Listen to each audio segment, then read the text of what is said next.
of the artist entrepreneur, which is a term that I think Tab Hope coined, the artist entrepreneur, and that's really apt.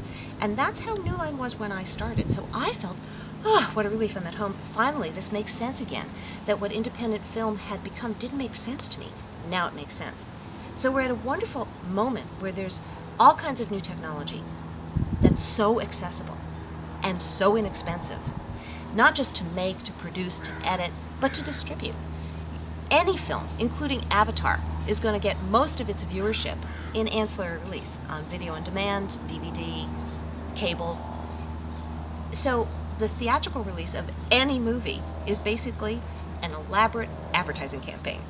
A little film like Fly Away that has a clear identity and a clear demographic to whom it appeals and a clear target market and a social interest group that we are allied with, then you just sort of pick your battles, figure out realistically what's the economy of scale, what justifies this budget, what does it make sense to do it at, what's the least amount you can do it for, and go. Don't think that somebody's going to hand you millions of dollars for your first feature. Tell your truth in your way for the least amount of money possible. So not only did I understand that nobody was going to give me my golden ticket, but in a weird way I didn't want them to, because this is my film. I will, you never have as much creative control as when there's very little at stake. Now, with Hope, I'll be able to go forward and get more financing and work within more traditional industry sources, and I'll lose creative control to some extent. When other people are writing the checks, and the checks are for, more and more money, there's a lot more voices, and they should be at the table. It's their money. I mean, that's the other thing. I respect that, having been the person at the table who had to be accountable for the money.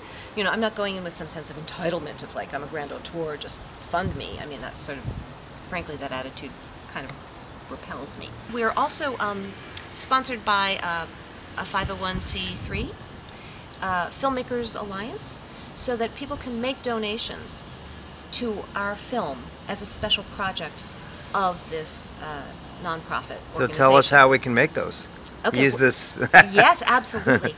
On our website, www.flyawaymovie.com. On our website, there's a menu item you can click marked Donate, and your contribution will be 100% tax deductible.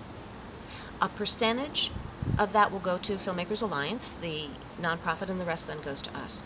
So through a combination of donations, tax-deductible donations, and then investments, for-profit investments, we've cobbled together the budget. And as I said, until a week before we started shooting, I thought that we had 12 days, and then we ended up having 14 days. It's just, you keep going, you keep going, you keep going. This is not for the faint of heart. Wow. But it's fun, it's alive, and it's problem solving, and you're in the mud. Yeah, yeah. So